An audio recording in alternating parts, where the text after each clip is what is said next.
Well, it happened. Welcome, Madridistas. How are you all doing?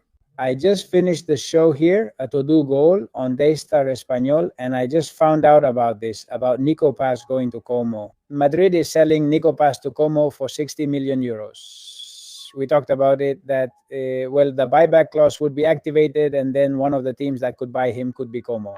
And that's how it turned out, right? They had that priority naturally because the kid has also done really well over there these last 2 years. But watch out, and this is the important part of this news. Madrid isn't losing him. They're not losing Nico Paz. In part, yes, but they make sure they can buy him next year for 80 million. And you might say, hey, but how are we going to buy a homegrown player for 80 million? Well, there's a catch to it. It has its explanation and its nuance. If Madrid sells him now for 60 and gets him back for 80, they'd only be paying 20. And this year, they were going to pay 10 with that clause he had. Madrid was always going to have to pay for a Nico Paz, and I don't know if it's a matter of not convincing the club or not convincing Mourinho. I have a video uploaded with Alberto Pereiro, the latest one. I ask you to watch it. You'll see it at the end of this video. Take a look because it's really good. Yesterday, we were here in the building where we are in Dallas, saying that the kid hadn't shown much interest in returning to Real Madrid. And I said, hey, this is like an Odegaard situation. And he said, well, it's even worse. Odegaard at least came back, saw that maybe he couldn't be a starter. And then he was more convinced by the idea of Arsenal, where he had already played, that comfort zone for the footballer. And Alberto from Onda Cero was saying that maybe that comfort zone is exactly where Nico Paz is right now, because he sees that he can't be a starter at Real Madrid, and that for his development, it wouldn't be the best option, and that to play at Real Madrid, you need to have a bit more desire. I can understand the kid. Perhaps we should consider that if he hasn't wanted to join Real Madrid yet, he might not be the right fit for the club. At the time, we said the same about Odegaard, who became a great player, but I would wait for him, and the club is waiting for him too. I insist. I don't know if it's so much because the club was planning to get him back no matter what, or because of Mourinho. When I asked Alberto Pereiro about this topic, he said, no, it's just that Mourinho doesn't want him. He doesn't want him for now. Let's see how it goes for him, because that 80 million euro buyback clause is only for next summer, only for next year, according to what they're reporting.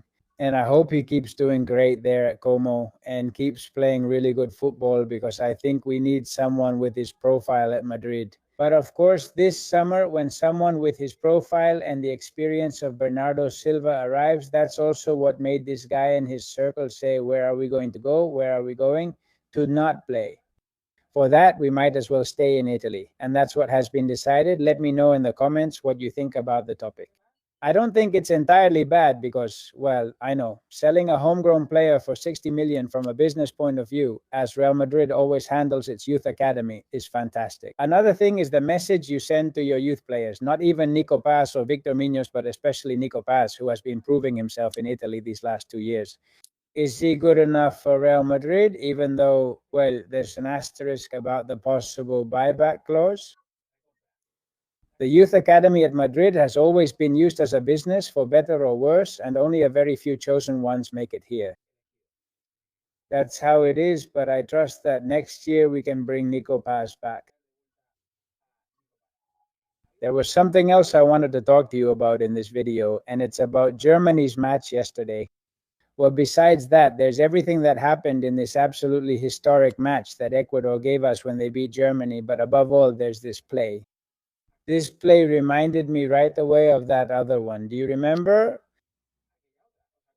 The one with Goller and Nico Gonzalez in that derby back in September of last year. He touched the ball first, then the opponent's head, and then went for the foot of the one who had lifted it. Well, it's exactly the same here. The Ecuadorian's head goes to the foot of the German who had lifted it and touched the ball. And besides, he pulls off a fantastic little chip, but of course, there's an obvious contact there in a situation that's considered dangerous play. And anyway, let me tell you something. That one from Guller was even less. That one from Guller was even less, because I hope it didn't cut off because someone was calling me here. That one from Guller, like I said, was even less because he touched the ball more clearly and from before. This frame is when Nico already makes contact with the foot of the Turkish Real Madrid player, but there was a much bigger gap than the one between the German and the Ecuadorian. Even so, it's amazing that for some referees this isn't a foul and for others it is, right?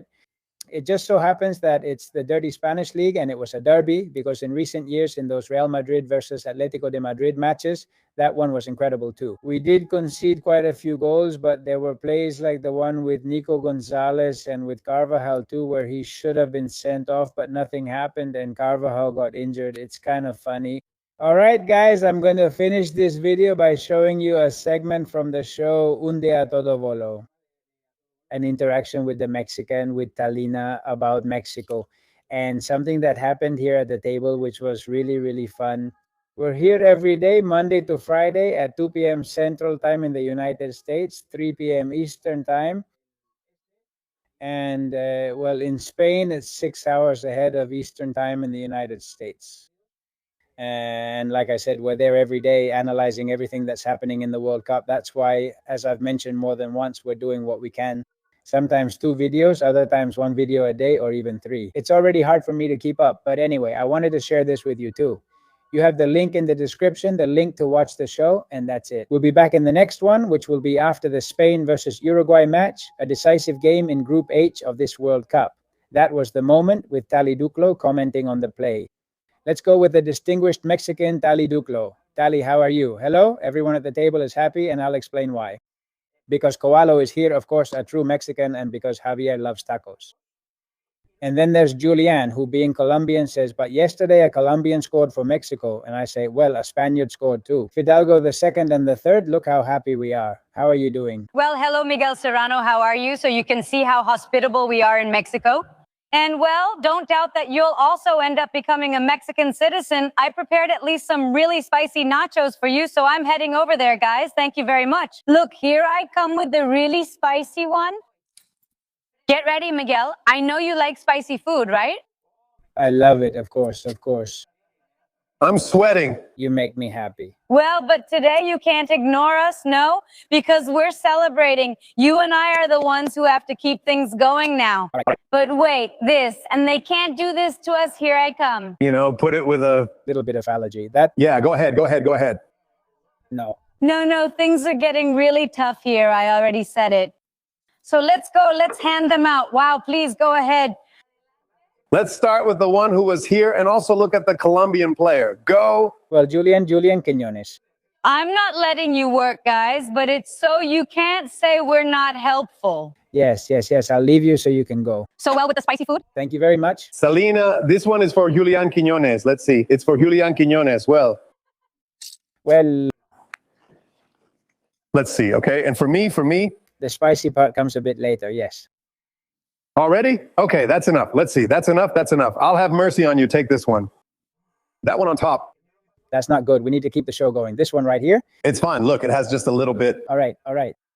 No, you're not going to feel it. You did give me a loaded one. Yes, of course. Do you want to start suffering now?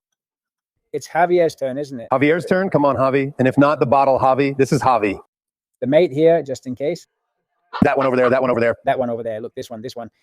Oh. Mr. Producer, if I die here, let me know. Okay.